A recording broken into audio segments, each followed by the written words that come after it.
भारत में एक बहुत एजुकेटेड रेड्डी फैमिली है जिनके सभी मेंबर्स डॉक्टर हैं और भारत से ऑस्ट्रेलिया जाने के बाद सबसे पहले husband and wife doctor Narasimha Reddy और उनकी पत्नी डॉक्टर सुचित्रा रेड्डी। उनकी दो बेटियां हैं, बड़ी बेटी का नाम प्रीति रेड्डी है और छोटी बेटी का नाम है नित्या रेड्डी। जब प्रीति रेड्डी केवल 9 साल की थी तब वे 1996 में ऑस्ट्रेलिया चली जाती हैं। 2010 में ऑस्ट्रेलिया में हाई स्कूल पूरा करने के बाद प्रीति रेड्डी भारत वापस आती हैं ताकि वे अपनी डॉक्टरेट की स्टडीज़ पूरा कर सकें, क्योंकि वे डेंटिस्ट बनना चाहती थी। भारत में अपनी डेंटिस्ट की पढ़ाई पूरी करने के बाद वे अपने पेशे को आगे बढ़ाना चाहती थी, तो इसलिए वो ऑस्ट्रेलिया वापस चली जाती हैं। वहाँ जाकर 2013 से लेकर 2014 तक वे मेलबर्न के रॉयल डेंटल हॉस्पिटल में अपनी पढ़ाई जारी रखती हैं। यहाँ प्रीति की मुलाकात डॉक्टर नारदा से होती है, जो कि एक भारतीय मूल के यंगस्टर हैं और उसी फील्ड में डेंटिस्ट बनने की पढ़ाई कर रहे हैं। 2014 से लेकर 2015 के बीच में प्रीति रेड्डी और डॉक्टर नारदा का रोमांटिक रिलेशन शुरू होता है, लेकिन 2015 तक उनका रिश्ता काफ़ी हद तक ठंडा पड़ जाता है, खासकर प्रीति की तरफ से। इसकी वजह से प्रीति की छोटी बहन नित्या रेड्डी ये कहती हैं कि जहां प्रीति एक बहुत ही कॉन्फिडेंट एंड एम्बिशियस लड़की थी, वहां पर डॉक्टर शारदा में ये सारे गुण नहीं थे।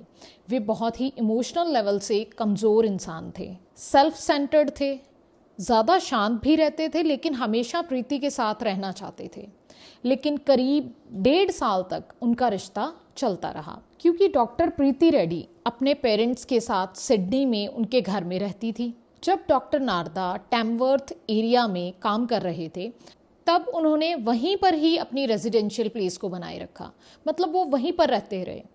और डॉक्टर प्रीति के लिए डॉक्टर नारदा के साथ ये रिश्ता कितना करीबी था, इसका अंदाज़ा हम इस बात से लगा सकते हैं कि इस 1.5 साल के रिश्ते के दौरान डॉक्टर प्रीति रेड्डी ने कभी भी डॉक्टर नारदा को अपने घर पर नहीं बुलाया, ना ही अपने पेरेंट्स से इसके बारे में कुछ बात की।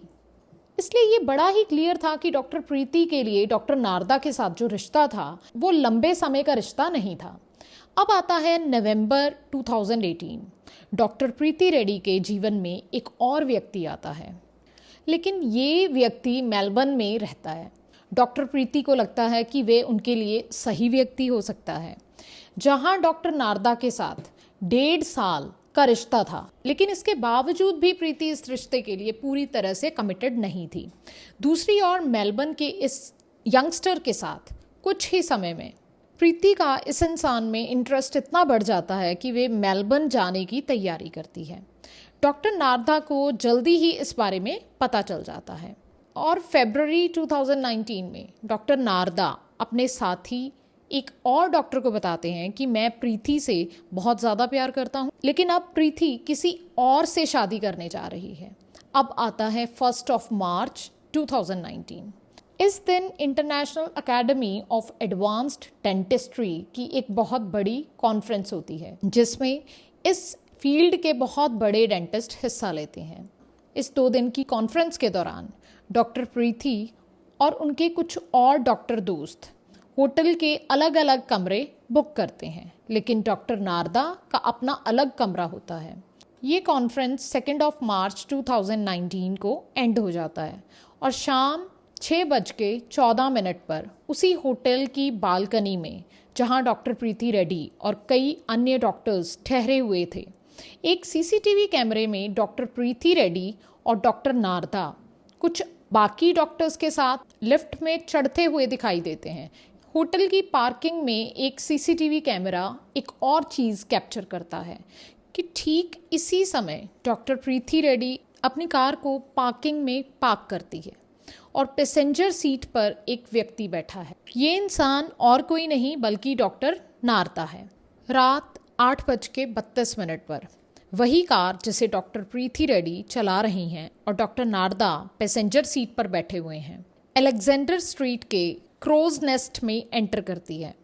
रात 9:45 पर क्रोज नेस्ट नामक इस एरिया में रुइस क्यूमिन रेस्टोरेंट में दोनों जाते हैं और इसके बाद पुलिस को दिए गए बयानों में इस रेस्टोरेंट के मालिक का कहना है कि उनकी बॉडी लैंग्वेज बहुत ही अजीब थी और मैंने उन्हें कभी कपल के रूप में यहाँ पर आते हुए या बात करते हुए नहीं देखा। और उस ओनर ने ये भी बताया कि मैंने जब उन्हें देखा तो उनकी बातचीत करने का तरीका मुझे बहुत ज़्यादा अजीब लग रहा था। रात 10:16 पर डॉक्टर प्रीति रेड्डी अपने क्रेडिट कार्ड से अपने खाने का बिल निकालती हैं और इसके बाद दोनों इस रेस्टोरेंट से चले जाते हैं।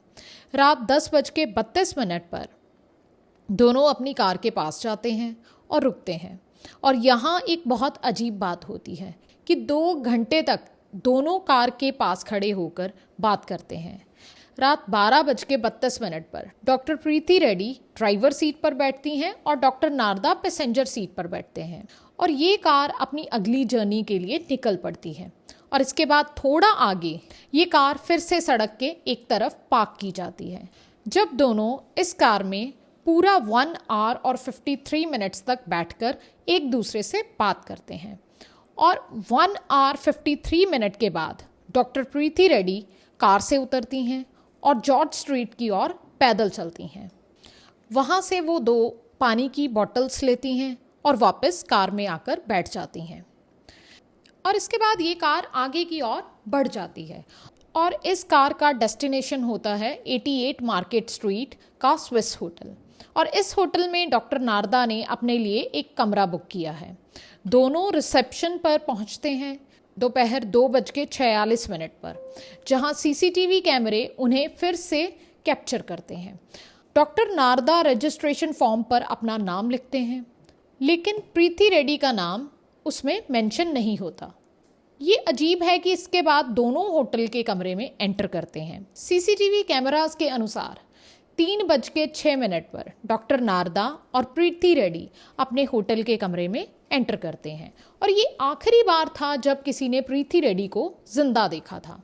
अगली सुबह 10:57 पर डॉक्टर प्रीति रेड्डी अपने फादर डॉक्टर नरसिम्हा रेड्डी को फ़ोन करती हैं और उन्हें बताती हैं कि मैं सिडनी में हूँ और ब्रेकफास्ट के बाद मेलबर्न के लिए निकलूँगी।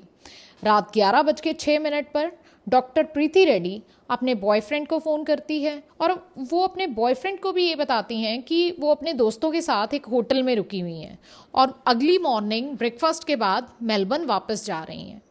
ये क्लियर है कि डॉक्टर प्रीति रेड्डी ने अपने फादर और अपने बॉयफ्रेंड से झूठ बोला जब उन्होंने पूरी रात डॉक्टर नारदा के साथ उसी होटल के कमरे में बिताई। और ये डॉक्टर प्रीति रेड्डी की किसी के साथ की गई आखिरी बातचीत थी। दोपहर 1:34 होने के बाद डॉक्टर नारदा कमरे से बाहर आते हैं और रिसेप्शन पर जाते हैं और उन्हें ये भी बताते हैं कि वो एक और रात के लिए कमरा बुक करना चाहते हैं। इसके बाद वे अपने क्रेडिट कार्ड से कमरा बुक करते हैं। दोपहर 1:50 पर डॉक्टर नारदा होटल के फूड कोर्ट में बैठते हैं और अपना लंच करते हैं। दोपहर 2:23 पर वे होटल से निकलते हैं और होटल के सामने मार्केट से एक बड़ा सूटकेस खरीदते हैं। इसके बाद डॉक्टर नारदा एक 7-Eleven स्टोर पर पहुंचते हैं जहां वे बहुत सारे कचरे के बैग्स खरीदते हैं, मतलब गार्बेज बैग्स खरीदते हैं और अपने होटल के कमरे में वापस चले जाते हैं। इसके बाद दोपहर 3:30 पर डॉक्टर नारदा फिर से होटल के कमरे से निकलते हैं और मार्केट जाते हैं और बहुत सारे टॉवल्स और बाकी क्लीनिंग केमिकल्स बाय करते हैं। शाम 4:30 पर डॉक्टर नारदा फिर से रिसेप्शन पर जाते हैं। वे रिसेप्शन पर पहुंचकर ये बताते हैं कि उन्होंने उस रात के लिए कमरा तो बुक किया हुआ है, लेकिन कुछ वजह के कारण उनको चेकआउट करना पड़ रहा है। शाम 6:08 पर डॉक्टर नारदा होटल से एक टैक्सी किराए पर लेते हैं और एयरपोर्ट की तरफ निकल जाते हैं। शाम 6:27 पर वो कैंट्स टर्मिनल पर पहुंचते हैं और टेमवर्थ के लिए एयरप्लेन टिकट खरीदने की कोशिश करते हैं, लेकिन इतनी जल्दी में कोई भी टिकट अवेलेबल नहीं होता। इसलिए डॉक्टर नारदा एक बार फिर दूसरी टैक्सी किराए पर लेते हैं और टेमवर्थ के लिए निकल जाते हैं। रात करीब 9:30 पर डॉक्टर नित्या, जो कि प्रीति रेड्डी की छोटी बहन थी, बार बार डॉक्टर नारदा को फ़ोन करने की कोशिश करती हैं, लेकिन डॉक्टर नारदा उनका कोई भी कॉल नहीं उठाते। अब इसका कारण ये है कि मेलबर्न में डॉक्टर प्रीति रेड्डी का पूरा परिवार बार बार उनसे कांटेक्ट करने की कोशिश कर रहा है, लेकिन डॉक्टर प्रीति रेड्डी उनके किसी भी कॉल का जवाब नहीं देते। डॉक्टर नित्या, जो कि प्रीति की छोटी बहन है, को पता है कि इस कॉन्फ्रेंस में डॉक्टर नारदा भी मौजूद थे और उन्हें लगता है कि डॉक्टर नारदा के पास कुछ ना कुछ इन्फॉर्मेशन तो ज़रूर होगी। अब 4 मार्च 2019 है और समय है सुबह का 3:30। आखिरकार डॉक्टर नारदा बहुत जल्दी में नित्या रेड्डी को फ़ोन करते हैं और डॉक्टर नित्या रेड्डी डॉक्टर नारदा से पूछती है कि क्या प्रीति के बारे में आपको कोई इन्फॉर्मेशन है। लेकिन यहाँ डॉक्टर नारदा डॉक्टर नित्या को बताते हैं कि प्रीति के बारे में उनके पास कोई भी इन्फॉर्मेशन नहीं है और वे ये भी कहते हैं कि और उन्होंने प्रीति से केवल कॉन्फ्रेंस के दौरान केवल कॉन्फ्रेंस हॉल में मुलाकात की थी और इसके बाद उन्होंने प्रीति से बिल्कुल भी मुलाकात नहीं की थी, उनका कांटेक्ट नहीं हुआ था। हालांकि ये पूरी तरह से झूठ था। अब सुबह 10:30 हैं। डॉक्टर नारदा फिर से डॉक्टर नित्या को फ़ोन करते हैं और इस बार वे नित्या को बताते हैं कि मैंने कुछ देर पहले आपसे झूठ बोला था। मैंने रियलिटी में इसके बाद प्रीति से मुलाकात की थी और हमने एक साथ डिनर भी किया था, लेकिन इसके बाद मैं अपनी रेजिडेंशियल प्लेस पर वापस चला गया था। डॉक्टर प्रीति अब कहाँ है, मुझे उनके बारे में कोई भी इन्फॉर्मेशन नहीं है। ये सुनने के बाद नित्या डॉक्टर नारदा से कहती है कि आपके पास जो भी इन्फॉर्मेशन है उसे आपको डेफिनेटली पुलिस स्टेशन जाके बताना चाहिए और ये बयान पुलिस से साझा करना चाहिए। सुबह 11:20 पर doctor Narada Tamworth police station में एंटर करते हैं और वहाँ वे पुलिस को अपना बयान देते हैं कि हालांकि मैंने कई महीनों तक प्रीति रेड्डी से बात नहीं की, लेकिन इस कॉन्फ्रेंस से पहले अचानक प्रीति ने मुझे फ़ोन किया और इस कॉन्फ्रेंस के बारे में बात की। लेकिन जब कॉल रिकॉर्डिंग की जांच की गई तो पता चला कि कॉल करने वाला डॉक्टर प्रीति नहीं बल्कि डॉक्टर नारदा खुद थे। और ये भी पता चला कि इस कॉन्फ्रेंस से लगभग 10 दिन पहले डॉक्टर नारदा ने प्रीति को फ़ोन किया था। डॉक्टर नारदा और डॉक्टर प्रीति एक दूसरे से घंटों बात करते रहे, लेकिन इसके बाद दोपहर 4 बजे के आसपास डॉक्टर नारदा फिर से टैमवर्थ पुलिस स्टेशन जाते हैं और पुलिस को बताते हैं कि वे अपना बयान बदलना चाहते हैं।